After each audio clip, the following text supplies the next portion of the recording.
अस्सलामु अलैकुम वरहमतुल्लाहि वबरकातुहू। उम्मीद है कि आप लोग खैर व आफ़ियत से होंगे। नूरानी कायदे की एक नई क्लास के साथ मैं आप लोगों की खिदमत में हाजिर हूँ। कुरान मजीद पढ़ना हम लोग सीख रहे हैं। तो आइए, हम लोगों का जो सबक चल रहा था वो चल रहा था रा मोटा कब पढ़ा जाता है ना। रा को मोटा कब पढ़ना चाहिए। तो मैंने आप लोगों को ये तख्ती याद करवाई थी और इस तख्ती मतलब कायदा। तो मैंने आप लोगों को कायदा याद करवाया था और मैंने आप लोगों को ये बात समझाई थी कि रा के ऊपर ज़बर या पेश लगा होगा तो रा को मोटा करके पढ़ेंगे, और अगर रा के नीचे ज़ेर होगा तो रा को बारीक पढ़ा जाएगा। इसी तरह से रा के ऊपर जज़म होगी तो उसको हम राय साकिना कहेंगे। तो रा के ऊपर अगर जज़म है तो हमें पीछे वाले हर्फ पर देखना है कि पीछे वाले हर्फ पर अगर ज़बर या पेश हो तो रा पुर होगी, और अगर पीछे वाले हर्फ के नीचे ज़ेर हो तो रा बारीक होगी। ठीक है। तो मैंने आप लोगों को इस सबक में रा को पुर करके पढ़ना चाहिए, ये पूरा हम लोग यहाँ तक पढ़ चुके थे। और मैंने आप लोगों को ये भी बताया था कि इस कायदे के अगेंस्ट कुछ वर्ड्स, कुछ अल्फाज ऐसे भी होते हैं जिनमें कायदे के मुताबिक अमल नहीं किया जाता, वो आपको याद रखना है। ठीक है। वो जब हम थोड़ा सा एक्स्ट्रा तजवीद पढ़ते हैं उसमें हमें पता चलता है कि जैसे मिसाल के तौर पे मेर सादन, यहाँ रा मोटा पढ़ा जा रहा है, तो कुछ एक्स्ट्रा तजवीद होती है जिसमें पता चलता है कि यहाँ रा मोटा क्यों पढ़ा जा रहा है। लेकिन आपको बस ये मोटा सा कायदा याद रखना है। ठीक है। अब हम लोग नीचे पढ़ते हैं और इस सबक में रा को बारीक करके पढ़ना है, यहाँ से लेके आज हम लोग पढ़ेंगे पूरा यहाँ तक। ठीक है।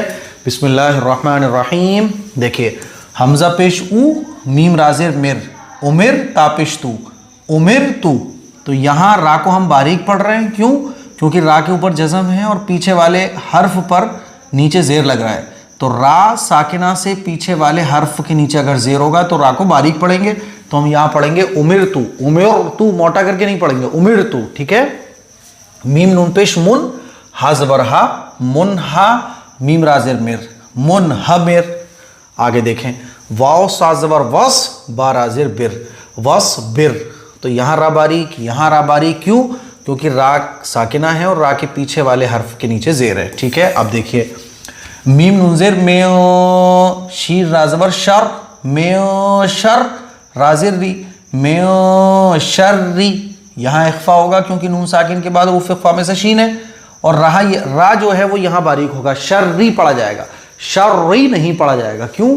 क्योंकि रा के नीचे ज़ेर है। रा मोटा कब पढ़ा जाता है? जब रा के ऊपर ज़बर या पेश हो तो। ठीक है। और रा के ऊपर तजदीद लग रही है तो हम इसको क्या कहेंगे? राय मुशद्ददा, जो मैं आपको ऊपर वाली तख्ती में, ऊपर वाले कायदे में पढ़ा चुका हूँ। तो यहाँ में शर्री रा बारीक होगा। यह आपको पता होना चाहिए कि हम यहाँ रा बारीक पढ़ रहे हैं तो क्यों पढ़ रहे हैं। बार अदबर बर, राज़ेर री, बर री, यहाँ भी रा बारीक होगा। बराज़ेर बिर, राज़ेर री, बिर री। दाल रापेश दुर, रा याज़ेर री, दुर्री, या दो पेश युन, दुर्रियुन, दुर्रियुन। रा या से मिलेगा। याद रखिएगा, जब किसी भी हर्फ पर तजदीद लगी हो और वो पीछे वाले हर्फ से मिला के पढ़ा जाए, या है, तो वो या पर तजदीद लगी हो तो रा या से मिल रहा है तो इसको खींच के नहीं पढ़ेंगे, रा या से री नहीं पढ़ेंगे। खींच के वो या पढ़ी जाती है जिस या के ऊपर जज़म लगी हो। ठीक है। तो यहाँ जमा के पढ़ेंगे, रा या से री, दुर्रियुन। ठीक है।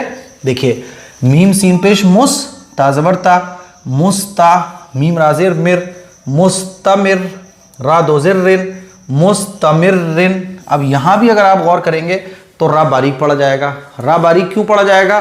क्योंकि रा के नीचे ज़ेर लग रहा है, चाहे वो दो ज़ेर हैं लेकिन है तो ज़ेर।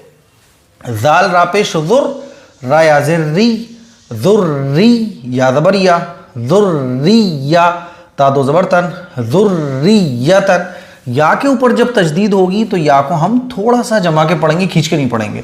लेकिन यहीं अगर तजदीद की जगह जज़म होती तो फिर रा या से मिलता और खींच के पढ़ा जाता, रा या ज़ेर री। क्यों?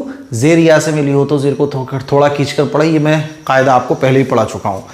तो ज़ुर्रियतन। आगे देखिए, तापिश तू, हा रा दबर हर, तो हर राज़ेर री, तो हर री, मीम पेश मुँह, तो हर री मुँह। ठीक है। तो ये हमारा सबक हो गया। अब इसको रवा पढ़ते हैं। एक बार में अगर आपको ना समझ में आए तो इस वीडियो को आप बार बार देखिए। ठीक है। देखिए, उमिर तू, मुनहमिर, वस्बिर, देखिए आगे, मिन शर्रि, बर्रि, बिर्रि, दुर्रियुन, मुस्तमिर्रिन, दुर्रियतन, तुहर्रिमु। ठीक है ना। तो ये हमारा पूरा सबक था। अब मैं आपको लास्ट में एग्ज़ाम दे रहा हूँ। चलो एग्ज़ाम में नेक्स्ट क्लास में लूँगा, जब मैं पूरा अगली सबक में इंशाल्लाह मैं यहाँ से लेके पूरा आखिर तक यहाँ तक पढ़ाऊँगा रवा। उस वक्त मैं आपको एग्ज़ाम दूंगा कि आपने रा को मोटा और बारीक पढ़ने के कायदे को कितना समझा है। दुआओं की गुजारिश है, अपना ख्याल रखिएगा और खूब प्रैक्टिस कीजिए, कुरान मजीद को पढ़ना सीखिए। जैसे आप नमाज़ पढ़ने को सवाब समझते हैं, ऐसे ही कुरान मजीद को सीखने को सवाब समझें। इस वीडियो को शेयर करें, दूसरों तक पहुंचाएं। जो लोग कुरान मजीद सीखना चाहते हैं उनको ज़रूर जोड़ने की कोशिश करें और कुरान के लिए लोगों को मोटिवेट कीजिए। अस्सलामु अलैकुम व रहमतुल्लाहि व बरकातुहू।